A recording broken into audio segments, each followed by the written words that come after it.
Hi friends, అందరికీ నమస్కారం. నా పేరు పవన్, మీరు చూస్తున్నారు ఆచార్య టెక్ తెలుగు. ఫ్రెండ్స్, ఈరోజు మనం మొబైల్లో అప్డేట్స్ గురించి తెలుసుకుందాం. ఈ అప్డేట్స్ వల్ల మనకి నిజంగా యూజ్ ఉంటుందా, సో ఈ అప్డేట్స్ వల్ల మన మొబైల్కి ఏమైనా హాని కలుగుతుందా, ఇలాంటి విషయాలు మనం ఈ వీడియోలో తెలుసుకుందాం. ఈ విషయాల గురించి మీరు పూర్తిగా తెలుసుకోవాలనుకుంటే ఈ వీడియోని ఎక్కడా స్కిప్ చేయకుండా లాస్ట్ వరకు చూడండి. Friends, first of all update అంటే ఏంటి? సో ఈ అప్డేట్ అంటే ఏంటంటే, మనకు ఆల్రెడీ మొబైల్ రిలీజ్ అయినప్పుడు కొన్ని ఫీచర్స్ని కంపెనీ వాళ్ళు ప్రొవైడ్ చేస్తారు. సో ఒక 100 ఫీచర్స్ని కంపెనీ ప్రొవైడ్ చేసింది అనుకోండి. సో తర్వాత ఒక 3-4 మంత్స్ తర్వాత ఒక 20 ఫీచర్స్ కానీ లేదా ఒక 30 ఫీచర్స్ కానీ ఎక్స్ట్రా యాడ్ చేయాలి. సో ఇలా యాడ్ చేయాలంటే అప్డేట్ రూపంలోనే వాళ్ళు చేయగలరు. కానీ ఈ హార్డ్వేర్ ఏదైతే ఉందో, ఈ హార్డ్వేర్ ఫస్ట్ రిలీజ్ చేసినప్పుడు ఏదైతే ఫీచర్స్ ఉన్నాయో 100 ఫీచర్స్, ఈ ఫీచర్స్కి 100% పర్ఫెక్ట్గా వర్క్ అయ్యేటట్టుగానే దీన్ని డిజైన్ చేస్తారు. కానీ కొత్త ఫీచర్స్ని మన అప్డేట్ రూపంలో పంపించే కొద్దీ దాని కెపాసిటీకి మించిన బాధ్యత దానికి అప్పచెప్పినట్టు అవుతుంది. సో అప్పుడు ఏమవుతుంది, ఆటోమేటిక్గా మొబైల్ హ్యాంగ్ అవ్వడం, లేదా బ్యాటరీ ఎక్కువ డ్రైన్ అవ్వడం, లేదా హీట్ అవ్వడం, ఇట్లాంటి కొన్ని ఇష్యూస్ జరుగుతూ ఉంటాయి. కొన్ని పెద్ద పెద్ద కంపెనీస్ అనుకోండి, సో యాపిల్ కానీ లేదంటే గూగుల్ పిక్సెల్ మొబైల్స్ కానీ ఇలాంటి వాటికి పెద్దగా ప్రాబ్లం ఉండదు. ఎందుకంటే ఆ సాఫ్ట్వేర్ వాళ్ళదే, హార్డ్వేర్ వాళ్ళదే కాబట్టి సో సాఫ్ట్వేర్కి తగ్గట్టుగా హార్డ్వేర్ని వాళ్ళు ముందుగానే డిజైన్ చేసుకుంటారు.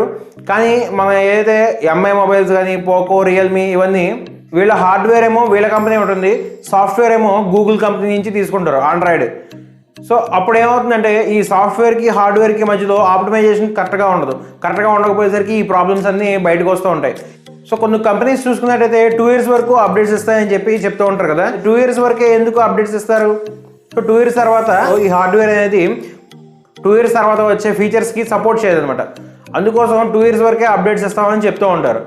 కానీ కొన్ని యూట్యూబ్ ఛానల్స్ వాళ్ళు ఏం చేస్తున్నారు, సో దీన్ని రూట్ చేస్తారు, మొబైల్ని రూట్ చేసి కొత్త ఫీచర్స్ని అందులో ఇన్స్టాల్ చేస్తారు. కానీ అవి 100% పర్ఫెక్ట్గా వర్క్ అవ్వవు, ఎందుకంటే హార్డ్వేర్ సపోర్ట్ చేయదు. హార్డ్వేర్ సపోర్ట్ చేయనప్పుడు మనకి పైకి ఆ ఫీచర్ అనేది ఒక 25%, 30% మాత్రమే వర్క్ అవుతుంది, 100% వర్క్ అవ్వదు. సో కానీ మనకి వ్యూస్ కోసం ఏం చేస్తారంటే 100% వర్క్ అవుతున్నట్టు చూపిస్తారు. అండ్ కొన్ని సందర్భాల్లో అప్డేట్స్ బాగానే వర్క్ అవుతాయి. ఎలా అంటే, ఇప్పుడు మనకి రెడ్మీ నోట్ 7 ప్రోలో రిలీజ్ అయిన కొత్తలో కెమెరా అనేది ఫ్రీజ్ అవుతూ ఉండేది, అంటే కెమెరా స్ట్రక్ అవుతూ ఉండేది. కెమెరా ఓపెన్ చేయగానే ఇంటర్ఫేస్ అనేది స్ట్రక్ అవుతూ ఉండేది. అప్పుడు దానికి అప్డేట్ ఇచ్చి దాన్ని సాల్వ్ చేశారు. కానీ పోకోలో కొన్ని కొత్త ఫీచర్స్ని యాడ్ చేశారు ఫోన్ రిలీజ్ అయిన తర్వాత. పోకోలో ఏమైందంటే, హీట్ ఎక్కువ అవుతుంది, మొబైల్ హీట్ అవుతుంది, అండ్ బ్యాటరీ కూడా త్వరగా డ్రైన్ అవుతుంది. ఇలాంటి ఇష్యూస్కి మనం బలి కాకుండా ఉండాలి అంటే, సో ఈ కొత్తగా వచ్చిన అప్డేట్లో ఏమేమి కొత్త ఫీచర్స్ని యాడ్ చేస్తున్నారో ఆ ఫీచర్స్ని మనం ఒకసారి చూసుకొని సో ఈ ఫీచర్స్ మనకు అవసరం అనుకుంటేనే దాన్ని ఒక 3 to 4 days తర్వాత మనం ఇన్స్టాల్ చేసుకోవాలి, అప్డేట్ చేసుకోవాలి. అంతవరకు ఎందుకు అప్డేట్ చేసుకోకూడదంటే, ఈ 3-4 daysలో ఎవరైనా కొంచెం పెద్ద యూట్యూబర్స్ ఉంటారు కదా, వాళ్ళు ఏం చేస్తారంటే టెక్ న్యూస్లో కానీ లేదంటే విడిగా ప్రాబ్లం బాగా పెద్దదైతే విడిగా కానీ దానికోసం సెపరేట్గా వీడియో చేయడం కానీ చేస్తూ ఉంటారు. అందుకోసం మన మొబైల్కి అప్డేట్ వచ్చిన తర్వాత ఒక 3 to 4 days ఆగాక అప్పుడు మనం అప్డేట్ చేసుకోవాలి. సో ఇలాంటప్పుడు మనం సేఫ్గా ఉంటాం, సో మన మొబైల్ కూడా సేఫ్ అవుతుంది అనమాట.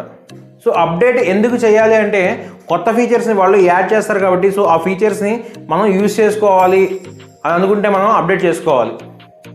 ఎందుకంటే మనం కొత్త ఫీచర్స్ కోసం కొత్త మొబైల్ కొనలేం కదా, అప్డేట్స్ కంపల్సరీ చేసుకోవాలి. ఎందుకంటే కొత్త ఫీచర్స్ రావాలి, కొత్త టెక్నాలజీ గురించి మనం తెలుసుకోవాలి కాబట్టి మనం అప్డేట్ చేసుకోవాలి, కరెక్టే. కానీ ఈ అప్డేట్స్లో ప్రాబ్లమ్స్ ఉన్నప్పుడు మనం జాగ్రత్తగా దీని గురించి మనం తెలుసుకుని అప్పుడు అప్డేట్ చేసుకోవడం చాలా మంచిది. అప్డేట్స్ వల్ల ఏంటంటే మన మొబైల్ ఎక్కువ భారాన్ని మోస్తున్నట్టు అవుతుంది అనమాట. సో మనం ఒక 50 kgs మోయగలం అనుకోండి, సో 50 kgs మనం ఫ్రీగా మోయగలుగుతాం. కానీ ఇంకొక 20 kgs 30 kgs మోయాలంటే కొంచెం కష్టం అవుతుంది. కానీ మోస్తాం కానీ కొంచెం కష్టం అవుతుంది. సో మొబైల్ కూడా అంతే, ఒక 100 ఫీచర్స్ కోసం దాన్ని తయారు చేశారు, కానీ ఒక 30 ఫీచర్స్ని మళ్ళీ యాడ్ చేయాలి అంటే అది దాని మీద భారం పెరిగిపోతుంది. దానివల్ల ఏంటంటే ఇలాంటి ప్రాబ్లమ్స్ అన్నీ వస్తూ ఉంటాయి అనమాట. సో ఫ్రెండ్స్, ఈ వీడియోలో మీరు అప్డేట్ ఎందుకు చేసుకోవాలి, సో అప్డేట్ చేసుకోవడం వల్ల లాభాలు ఏంటి, నష్టాలు ఏంటి, సో ఈ పాయింట్స్ అన్ని మీరు తెలుసుకున్నారు అనుకుంటున్నాను.